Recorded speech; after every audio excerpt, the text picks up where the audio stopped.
आनंद नमस्कार. जय गुरुदेव. आनंदाश्रम रामनाम प्रसारक युवा मंडळ श्री क्षेत्र आनंदवाडीद्वारा आयोजित या कार्यक्रमामध्ये आपल्या सर्वांचं सहर्ष स्वागत. या कार्यक्रमांतर्गत आपण आनंदाश्रमी जे सेवेसाठी सेवेकरी येतात, ज्यांच्या आयुष्यामध्ये अनेक बदल आनंदाश्रममुळे झालेले आहेत, अशा सेवेकऱ्यांच्या प्रचिती, अनुभव आणि त्यांना जाणून घेण्याचा प्रयत्न आपण या कार्यक्रमामध्ये करत असतो. तर आजच्या या कार्यक्रमासाठी आपल्याला उपलब्ध झालेले वक्ते ते म्हणजे श्री प्रसादजी कंडले सोलापूरकर. आपलं देखील या कार्यक्रमामध्ये सहर्ष स्वागत. धन्यवाद. तर आपल्या परंपरेनुसारच आपण सर्व वक्त्यांना त्यांचा परिचय करून द्यायला सांगत असतो. त्याप्रमाणे प्रसादजी, आपल्याला विनंती आहे की आपण आपला परिचय आमच्या श्रोत्यांना करून द्यावा.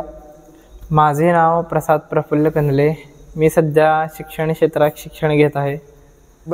शिक्षण क्षेत्रामध्ये ते सध्या कार्यरत आहेत, शिक्षण घेत आहेत. तुम्ही या आनंदाश्रमशी कसे जोडले गेलात, काय सांगाल याबद्दल? मी लहानपासूनच इथे सेवेत आहे आणि सेवा करतो. इथे येऊन खूप बरं वाटतं, छान वाटतं.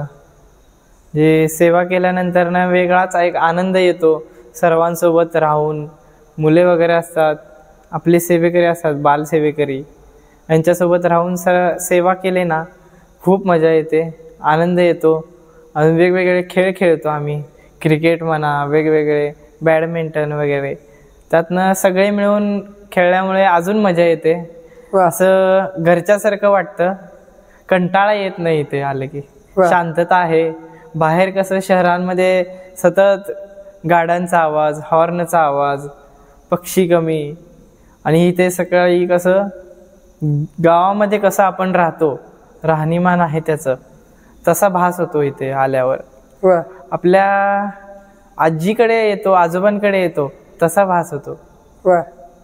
म्हणजे भास म्हणजे तसं म्हणायचं गेलं तर या आपल्या हक्काचंच घर आहे. आनंदाश्रम म्हणजे आपलं हक्काचंच आहे घर. भास म्हणता येणारच नाही. बरोबर. आनंदाश्रम आपल्या सर्वांचं घरच आहे आणि हे आपलं कुटुंब आहे.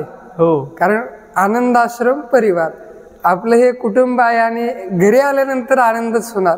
या ठिकाणी असणारं सुंदर वातावरण, आत्ताच प्रसादजींनी सांगितलं की पक्ष्यांचा किलकिलाट असेल, या ठिकाणची वनराई असेल, या ठिकाणी असणारी फळांची झाडं असतील, या ठिकाणी जो आनंद आहे तो इतरत्र कुठे पाहायला मिळत नाही. आता हे आपल्या आश्रमातले बालसेवेकरी आहेत, त्यामुळे खेळण्यात सुद्धा यांना आनंद आहे. कारण मी सांगितलं सेवेला वय नसतं, सेवेकरी कुठल्याही वयाचा असू शकतं. त्याप्रमाणे हे बालसेवेकरी आज आपल्याला भेटलेले आहेत. त्यांनी सांगितलं की आम्ही सोबत रोज क्रिकेट खेळतो, त्यात आनंद आहे. बॅडमिंटन खेळतो, हा परिसर त्यांना आवडतो. तर सर्वांनाच हे एक कुटुंब आहे आणि ते आधार देण्याचं काम आनंदाश्रम करतो. या ठिकाणी तुम्ही सेवेला बालपणापासूनच आहात असं तुम्ही सांगितलं. तर मग या ठिकाणच्या काही प्रचिती, अनुभव तुम्हाला आलेले असतील, तर आमच्या श्रोत्यांना एखादी प्रचिती सांगावी. हो, त्यावेळेस मला वाटतं दत्त जयंतीचा उत्सव चालू होता.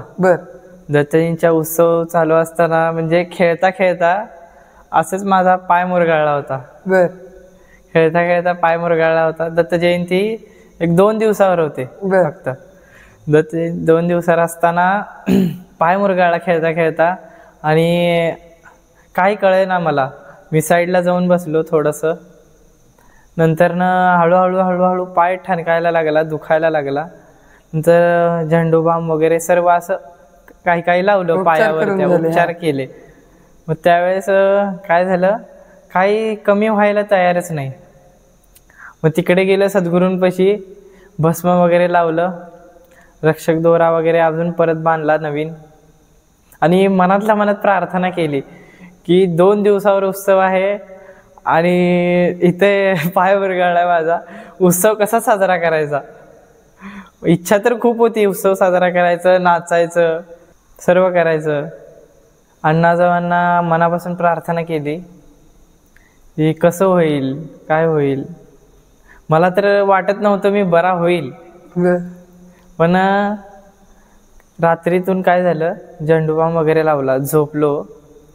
सकाळी उठलं, मला स्वतःला आंघोळ सुद्धा करता येत नव्हती, इतका त्रास होत होता मला पायाला. असं म्हणजे जास्त पाणी लागू द्यायचं नाही वगैरे वगैरे. नंतर ना मग त्या दुसरा दिवस आला. त्या दुसऱ्या दिवशी हळूहळू कमी झालं थोडंसं. आणि त्यावेळेस कसं उपचार करताना भस्म आणि तेल लावलं होतं थोडं, त्यामुळे.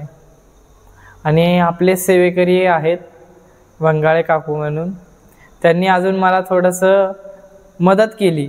जे आपले नस आहेत, त्यांनी त्या नसांवर आहे ना, जिथे सूज आली होती तिथे थोडीशी असे ॲक्युप्रेशर टाईप मसाज केली. आणि त्यांना माहीत होतं, त्यातली थोडीशी माहिती होती त्यांना, वडिलांकडून थोडीशी माहिती मिळालेली, म्हणून त्यांनी माझा पायाचा थोडासा उपचार केला. खूप दुखत होतं, इतकं दुखत होतं की मी असं अक्षरशः डोळ्यातून पाणी येत होतं माझ्या, इतका त्रास होत होता मला वाटत नव्हतं की मी इतकं रडतोय, इतका त्रास होतोय. तरी सुद्धा तसंच उत्सवाचा दिवस आला, तरीच मी तसंच पट्टी वगैरे लावलेली होती माझ्या पायाला, सगळं केलं होतं उपचार.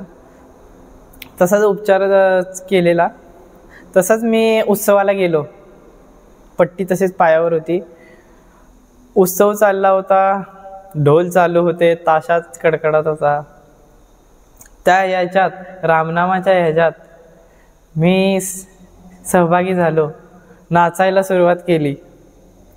आणि पालखी जशी जशी वर यायला लागली रोडवरती, म्हणजे आपल्या इकडे समाधी मंदिराकडे यायची होती, प्रदक्षिणा होती. प्रदक्षिणा करत असताना वर नाचत नाचत नाचत नाचत कधी माझी ती पायाची पट्टी सुटली हे सुद्धा कळालं नाही. त्या आनंदात, उत्सवात मी पूर्ण भारावून गेलो. माझा कधी पाय नीट बरा झाला हे सुद्धा मला कळालं नाही. जेव्हा मी इथे आलो, दर्शन घेतलं, सर्व झालं, प्रसाद वगैरे घेतला, तेव्हा मला माझ्या लक्षात आले की माझा पाय बरा झालाय. आणि माझी पट्टी कुठे निघून पडली हे मला सुद्धा माहित नव्हतं. ही माझी प्रचिती. छान. हे आमचे साधक असे आहेत की दरवर्षी यांचा पाय मुरगाळतोच, इतके आमचे साधक. आपला जर मराठी भाषेत अवकिळ असणारे साधक, दरवर्षी यांच्या पायाला काही ना काही होतच. पण प्रचिती मात्र सुंदर आहे की ज्यावेळी आपण या ठिकाणी येतो त्यावेळी आपण देहभान हरपून जातं आपलं. आणि त्यांनी सांगितलं पाय दुखत होता, पण रामनाम सुरू होतं. आणि रामनाम सुरू असताना त्यांच्या पायाची पट्टीही गळून पडली, ते नाचायला लागले, इथंही आले. आल्याच्या नंतर सुद्धा लक्षात आलं नाही, जेवताना लक्षात आलं की माझा पाय दुखत होता. नाचू कीर्तनाचे रंगी, ज्ञानदीप लावू जगी. नाचल्यानंतर नाचता नाचता, कारण या नादामध्ये, छंदामध्ये नाचत असताना कुठल्याही प्रकारचं भान राहत नाही. एकदा काय झालं, संत नामदेव महाराजांचं कीर्तन सुरू होतं. आणि मग कीर्तन सुरू असताना एक वैभवशाली संत नामदेव महाराज, मग कीर्तन त्यांचं सुरू होतं, तर आपल्यासारखी माणसं नाचावीत यात काही नवल नव्हतं. कोण नाचत होतं? जो पांडुरंग विटेवर उभा होता तो भगवान परमात्मा त्या ठिकाणी नाचतायला आला. कुठे? नामदेवरायांच्या कीर्तनात. आणि इतका नाचला, इतका नाचला, इतका नाचला. किती नाचला? नाचता नाचता हरीचा गळला पितांबर, सावध होई देवाय सा बोले कबीर. देव सुद्धा वेडा झाला. कशामध्ये? या नामचिंतनामध्ये. आणि हे नामचिंतन आपल्याला इतरत्र पाहायला मिळतं का? नाही. हे नामचिंतन या आनंद आश्रमात पाहायला मिळतं. म्हणून आश्रमात यायचं असतं. का? तर आपली आत्मिक शक्ती काय होते या ठिकाणी? वाढीस लागते. सुंदर अशी प्रचिती सांगितलेली आहे. बरं, अजून एखादी प्रचिती तुम्ही सांगावी, कारण खूपच गोड प्रचिती तुम्ही आधी सांगितलेली. आम्हाला ऐकण्याचा अजून उत्साह आमचा वाढलेला आहे. प्रचिती म्हणजे एक मला अनुभव आहे. बर. म्हणजे दरवेळेस माझी काही अडचण असेल म्हणजे विकट परिस्थितीची म्हणा आणि असे सगळीकडूनच अडकून बसलेली म्हणा. बर बर. त्यावेळेस मी अण्णाजोबांना प्रार्थना केली की ती प्रश्न कुठल्या ना कुठल्या मार्गाने तो सुटलाच जातो तो प्रश्न. बरोबर. आणि हवन वगैरे पण आहेच आपलं, त्या मार्गाने सुद्धा सुटतो.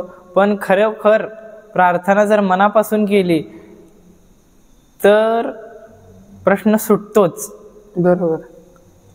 आता यांनी सांगितलं मनापासून प्रार्थना केली पाहिजे, कारण अरुण काकांचा शब्द आहे सेवेकऱ्यांना, कुठलीही अडचण तुमच्या आयुष्यामध्ये येऊ द्या, ओम श्री सद्गुरु समर्थ रक्षमाम या मंत्राचा तुम्ही जप केला, कुठल्याही अडचणीत तुम्ही असाल, कुठल्या ना कुठल्या रूपामध्ये मी स्वतः येऊन ती अडचण सोडवेल, असा त्यांचा शब्द आहे. त्याच्यामुळे तुम्ही मनापासून प्रार्थना केल्यानंतर तर 100% तुमचा प्रश्न सुटतोच.